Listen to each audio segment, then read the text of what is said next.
Radio Yankore etandikireho hururu yo kwetegura ekijumero rubarurantojo.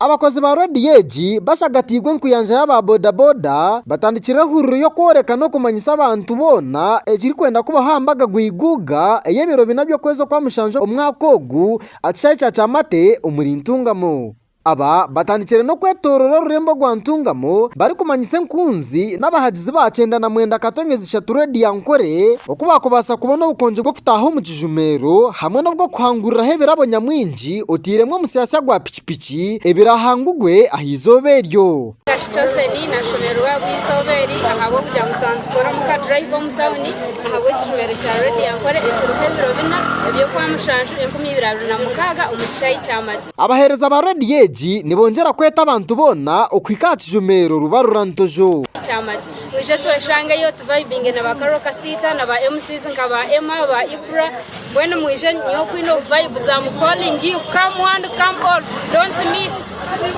bonka twatunga umugisha muhango munonga okugira ngo intuza kugumizamo ngo kutubiretebekanisa byona biruho tickets ziruho are bad erya shiringi kanana kandi VIP no nemitware 2 emeza nemitwaro 50 haruho ne ya miliyoni abeshongozi bona baruho ba MC ba DJ bona baruho staff ya Radio Yankore twena ntuza kubaturuho ahagwo kubashemeza ebiro binabyo kwezo kwa mushanju otakaferwa. Aba boda boda bebe mbigwe together babyatunga ori kubakuriro mu district yona niboreka kushemerwa habwe kijumereji kandi beraganiso kuyija kubaho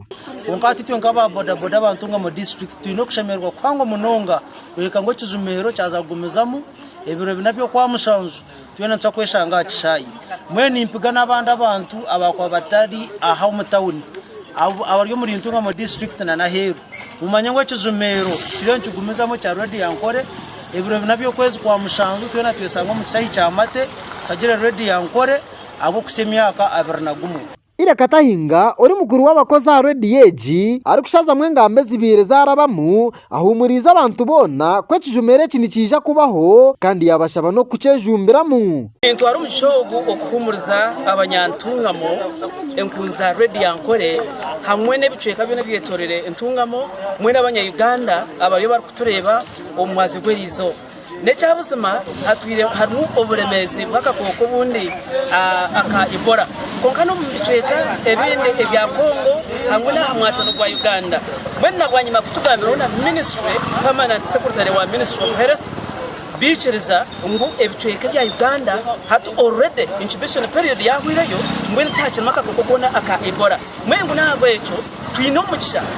kurabira umukitongore ece by'amagara twadanise na polisi yihanga kurga arana gurakite bicukuru kugira ngo ekijumero cyo nikitekwa kumizamo ebiro binabyo kwa mushanju cyaba Gasha kwa Wilson Kanyas je ahabwa Modern Television.